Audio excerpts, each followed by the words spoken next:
Hello' everyone, আপোনালোক সকলোকে মোৰ অন্য এটা ভিডিঅ'লৈ স্বাগতম জনাইছোঁ। আজি মাটিশালত বোৱা মই নিজে বোৱা কেইখনমান গামোচা আপোনালোকক দেখুৱাবলৈ লৈছোঁ আৰু ভিডিঅ'টো শেষলৈকে চাই থাকিব আৰু কেনেকুৱা লাগিলে শেষত কমেণ্ট কৰি জনাবলৈ নাপাহৰিব। যদি ভাল লাগে তেতিয়াহ'লে চেনেলটো ছাবস্ক্ৰাইব কৰি দিব।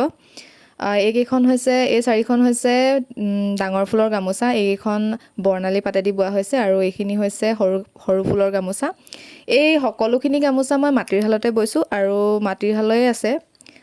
এইখন প্ৰথম গামোচাখন, এইখন দৰা গামোচা হয় আৰু ইয়াত গুণা ফুল বাছি দিয়া হৈছে আৰু মাজত এনেদৰে বুটা বাছি বাছি দিয়া হৈছে গুণা আৰু সূতাৰ। গামোচাখন প্ৰায় 6 ফুটমান দীঘল হ'ব। আপোনালোকে ধৰিব পাৰিছে নাই গম পোৱা নাই। আৰু এইখন হৈছে ছেকেণ্ড গামোচাখন। এইখনো বৰ্ণালী পাতেৰে বোৱা হৈছে। এইখন ফুলটো ইমান ডাঙৰ নহয় বাৰু আৰু ইটো মোৰ এনেকৈ বুটা বাছি বাছি দিয়া হৈছে। এইখন হৈছে সম্পূৰ্ণ গামোচাখন, ধৰিব পাৰিছেই চাগে। আৰু এইখন হৈছে 3 নম্বৰ গামোচাখন আৰু এইখন অকল সূতাই ফুল বাচিছোঁ আৰু ফুলপাহ যথেষ্ট ডাঙৰ হৈছে। মাজত এনেদৰে বুটা দি দিয়া হৈছে।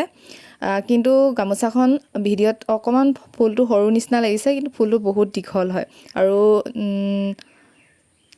গামোচাখনৰ ইটো ছাইড এনেদৰে বুটা বাছি দিয়া হৈছে, দুই ছাইডে ফুল বাছি দিয়া নাই। এয়া গামোচাখন ধৰিব পাৰিছে চাগে। এইখনো যথেষ্ট দীঘল গামোচা হয়। আৰু এইখন এখন গামোচা, এইখন এনেদৰে গুণা দি ফুল বচা হৈছে গুণা আৰু সূতাৰে।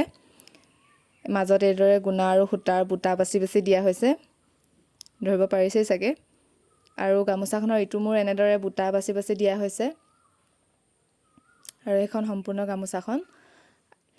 এই সকলোখিনি গামোচাৰ ভিতৰত কোনখন গামোচা বেছি ভাল লাগিলে আপোনালোকে কমেণ্ট কৰি জনাব। আৰু এইখিনি বেক ছাইডটো হয় গোটেইকেইখন গামোচাৰ।